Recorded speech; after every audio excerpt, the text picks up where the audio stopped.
Hi hello నమస్తే మీ విజయదుర్గ. మా Himalayan జర్నీలో చివరి భాగానికి వచ్చేసాం. ఇక్కడ ఇది జాగేశ్వర్లో మేము తీసుకున్న రూము మొత్తం ఫుల్ చెక్కతో చేసింది. బహుశా అక్కడ వాతావరణానికి ఆ చలికి అనుకుంటా. అక్కడి నుంచి ఇక్కడ నేను ఒకదాన్ని బయలుదేరి జాగేశ్వర్లో ఉదయాన్నే హల్ద్వానీ నుంచి మళ్ళీ ఢిల్లీకి బస్సు ఎక్కేసి వచ్చేసాను. Jageshwar to Haldwani to Delhi return బస్సులో నేను ఒకదాన్ని బయలుదేరి వచ్చాను. ఢిల్లీ నుంచి బస్ స్టాండ్ నుంచి ఎయిర్పోర్ట్కి వచ్చేసి ఆ నైట్ అంతా వెయిట్ చేసి పొద్దున్నే 7కి నా ఢిల్లీ టు రాజమండ్రి ఫ్లైట్ ఎక్కి 9:40 కల్లా రాజమండ్రిలో దిగిపోయాను. ఎన్నో అనుభవాలను మూట కట్టుకొని ఇదంతా కూడా క్రంచీదమ్మ అంటే నీమ్ కరోలి బాబా ఆశ్రమం చాలా ఫేమస్. ఆ రోజు వీకెండ్ సండే అవడం వల్ల దాదాపు విపరీతమైన ట్రాఫిక్, ఎంతో రష్, చాలామంది విజిటర్స్ ఉన్నారు. నీమ్ కరోలి బాబా ఆశ్రమం రోడ్ అంతా 2 కిలోమీటర్స్ వరకు ట్రాఫిక్ జామ్లో ఉంది. సో అలా నా హిమాలయన్ జర్నీని కంప్లీట్ చేశాను.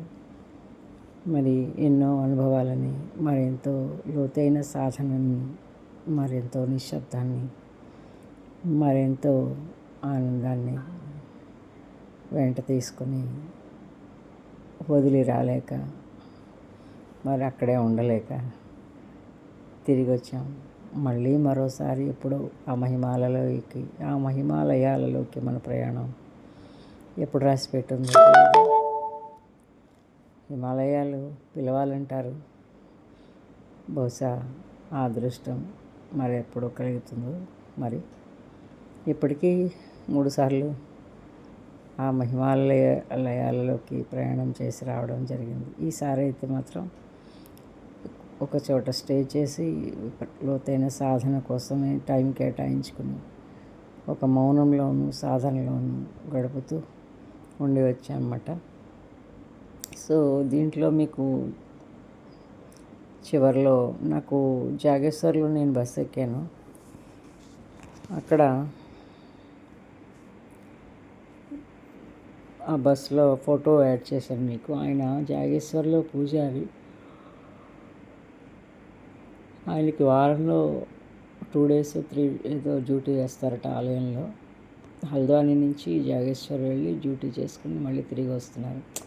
అక్కడ ఎందుకో నాకు అలాంటి వాతావరణంలో కూడా 70-80 ఇయర్స్లో కూడా వాళ్ళు పని చేసుకుంటూ తిరుగుతూ చాలా ఆరోగ్యంగా ఉన్నారనిపించింది. మన దగ్గర కంటే కూడా అంత ఏజ్లో కూడా వాళ్ళు పని చేసుకుంటున్నారు. ఆ కొండల్లో ఆ విపరీతమైన వాతావరణంలో ఎక్కడ ఏమీ దొరకని అలాంటి ప్రదేశాల్లో మరి అంతకాలం జీవిస్తున్నారంటే బహుశా నేచర్ వల్లనే అయి ఉంటుంది. పొల్యూషన్ లేకుండా ఉండడం, ఎక్కువ ఆలోచించడానికి కూడా అక్కడ అవకాశం లేదు. అందుబాటులో ఏది ఉండదు. పెద్దానికి ఎక్కడికో ప్రయాణం చేయాలి.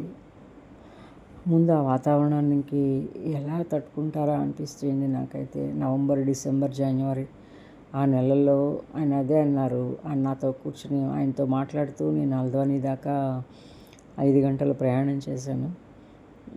పూర్తిగా హిందీలోనే మాట్లాడుతున్నారు. మీరు దేవభూమి అంటారు, మీకు ఈ సీజన్లో వచ్చి ఎంజాయ్ చేసి వెళ్ళిపోతారు. ఇక్కడ ఉండే బాధ ఏంటో, కష్టం ఏంటో, సమస్య ఏంటో, లేదంటే ఈ దేవభూమి అంటే ఏంటో మీరు జనవరి, ఫిబ్రవరి నెలలో వచ్చి చూడండి, మేము ఎలా బతుకుతున్నామో మీకు అర్థమవుతుంది అని. చాలా చాలా చాలా అంతంత చలిలో ఆ డోలాశ్రమంలో ఆ రోజు వేసిన చలికి నాకైతే అసలు వండర్ అనిపించింది. ఎలా ఉంటున్నారు వీళ్ళు ఇక్కడ, ఎలా బతుకుతున్నారు అని. అంతంత ఎత్తైన కొండల్లో ఆ లోపలికి ఇంతంత నిర్మాణాలు అసలు ఎలా కట్టారు, ఎప్పుడు కట్టారు అనిపిస్తుంది. చాలా ఆశ్చర్యం.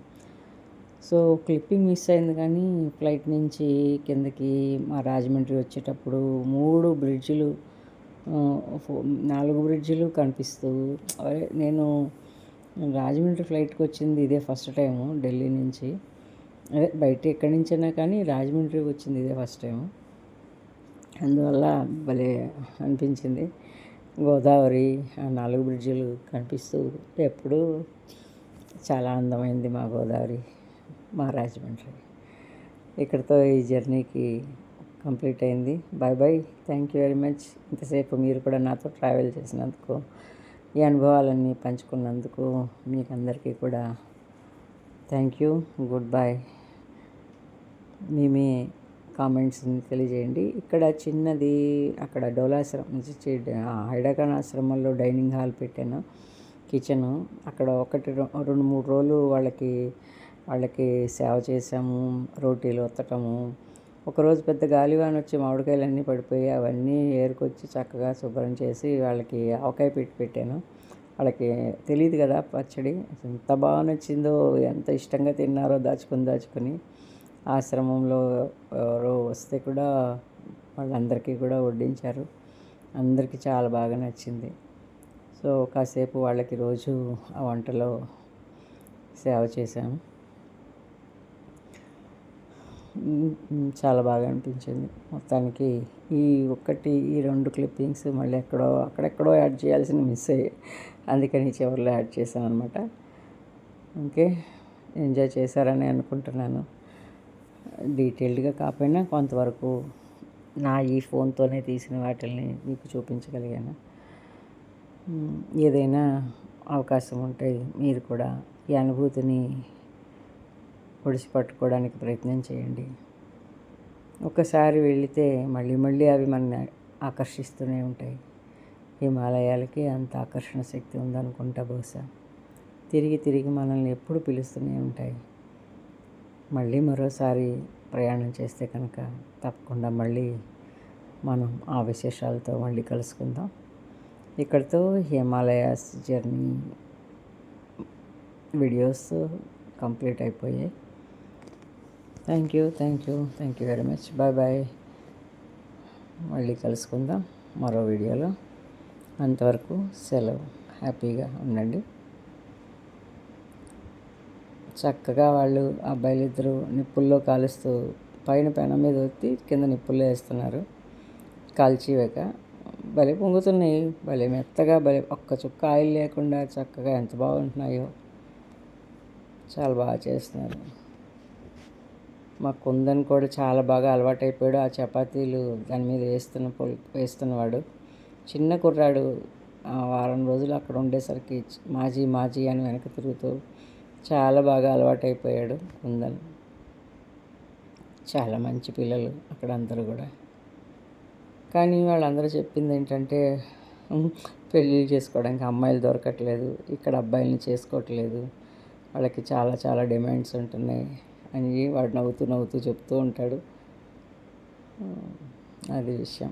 Bye bye. Thank you. Comment చేయండి.